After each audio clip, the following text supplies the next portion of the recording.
করছিস বলতো? ওর কথা ভুলে যা আর নতুন করে সংসার শুরু কর। দেখবি তুই অনেক সুখী হবি। মাহি, বুড়ি রেডি হলো? হ্যাঁ চাচা, হয়ে এসছে। তাড়াতাড়ি নিয়ে আয়, মৌলানা সাহেব চলে এসছে। আপনি চলেন চাচা, আমি সাথীকে নিয়ে আসছি।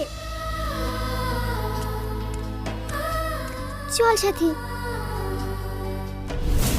হে তো মেয়ে চলে এসছে। মৌলানা সাহেব বি পড়ানো শুরু করেন। হ্যাঁ হ্যাঁ, বসো মা। আজলামপুর নিবাসী সামাদ শেখের একমাত্র পুত্র মোহাম্মদ রাকেশ শেখ 10,001 টাকা দেনমোহরের পরিবর্তে। থামেন, আগে বলুন আমার টাকা কই? এই সব টাকা এখনো জোগাড় হয়নি বাপ। তুমি আমাকে কটা দিন সময় দাও, আমি দিয়ে দেবো। অবললে তো হবে না, আমি আগে বলি শুনে বিরাগে সব টাকা লাগবে।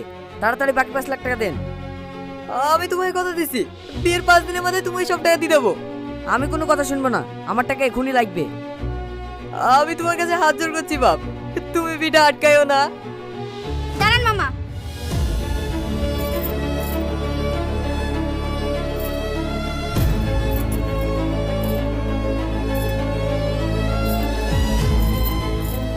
এই নাও, তুমি যে টাকা পাবা তার থেকে গয়নার দাম বেশি হবে।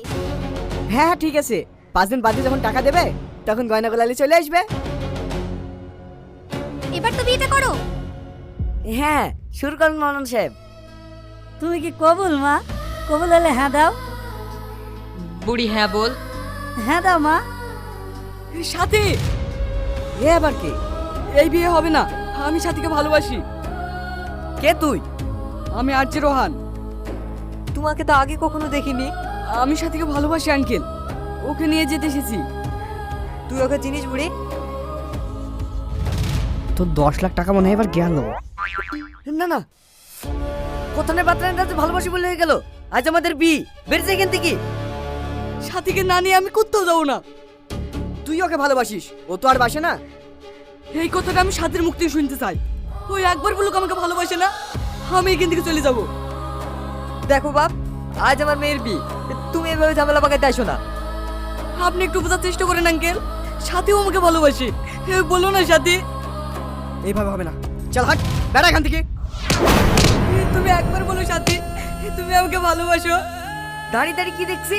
মাকে আপনি কাতরান মৌলানা সাহেব।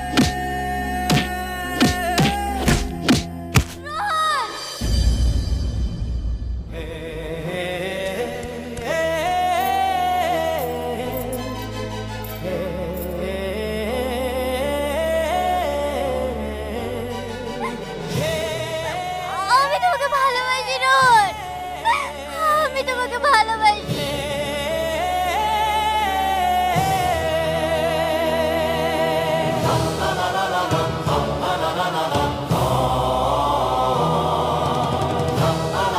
হ্যালো পল্লী দর্শক বন্ধুরা, আজকে আমরা আলোচনা করব পল্লীগ্রাম টিভির নতুন নাটক ভালোবাসা দে নাটকটি নিয়ে। ভালোবাসা দে নাটকটি একটি অজানা ভালোবাসা, না বলা অনুভূতি আর সামাজিক বাধার এক দারুণ গল্প তুলে ধরা হয়েছে। চলুন শুরু করি আজকের মূল ভিডিওটি। নাটকের গল্প ঘুরে বেড়ায় রোহন ও সাথীকে ঘিরেই।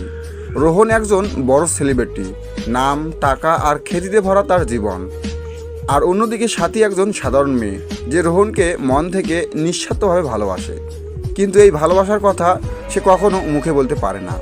রোহন শুরুতে কিছু বুঝতে পারে না, নিজের সেলিব্রিটি লাইফ আর ব্যস্ততায় সে সাথীর মনের খবর জানতেই পারে না। কিন্তু সময়ের এক পর্যায়ে রোহন বুঝতে পারে সাথী তাকে সত্যি কতটা ভালোবাসে। গল্পে বড় মোড় আসে তখন, যখন সাথীর বাবা সামাজিক চাপে পড়ে সাথীর বিয়ে ঠিক করে অন্য একজন ছেলের সঙ্গে। সাথী বাধ্য হয়ে সব মেনে নেয়, নিজের ভালোবাসাকে চুপচাপ বিসর্জন দিতে চায় সে। ঠিক সেই মুহূর্তে নাটক জমে ওঠে। বিয়ের আসরে হঠাৎ হাজির হয় রোহন।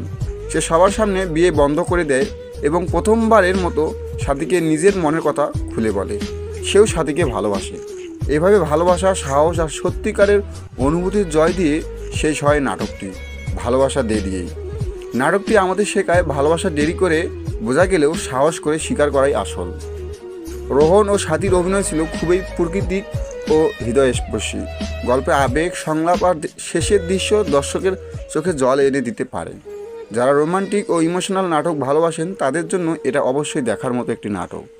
ভিডিওটি ভালো লাগলে লাইক দিন, কমেন্ট করে জানান আপনার মতামত। আর এমন আরও নাটকের রিভিউ পেতে চ্যানেলটি সাবস্ক্রাইব করতে ভুলবেন না। সবাই ভালো থাকবেন, ধন্যবাদ। রোহন একজন জনপ্রিয় সেলিব্রিটি, ব্যস্ততা আর খ্যাতির মাঝে তার জীবন কাটে।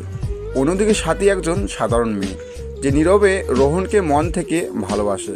নিজের ভালোবাসার কথা সে কখনো প্রকাশ করতে পারে না, শুধু দূর থেকে রোহনের সুখ দেখেই খুশি হয়ে থাকে সে।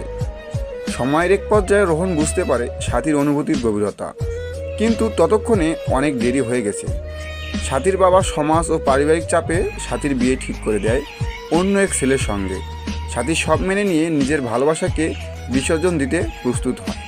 বিয়ের দিনে হঠাৎ রোহন এসে বিয়ে বন্ধ করে দেয়। এবার সবার সামনে স্বাতীকে তার ভালোবাসার কথা বলে। সত্যিকারে ভালোবাসার জয় হয়, আর এভাবেই আবেগহন পরিণতিতে শেষ হয় নাটকটি ভালোবাসা দিয়ে দিয়েই। তো বন্ধুরা, এই ছিল আজকের এই নাটকটি তোমাদের কেমন লাগলো অবশ্যই আমাদের এই ভিডিওর কমেন্টে জানিয়ে দাও। আর তোমরা যারা আমাদের চ্যানেলে নতুন অবশ্যই চ্যানেলটিকে সাবস্ক্রাইব করে সঙ্গে থাকুন। ধন্যবাদ।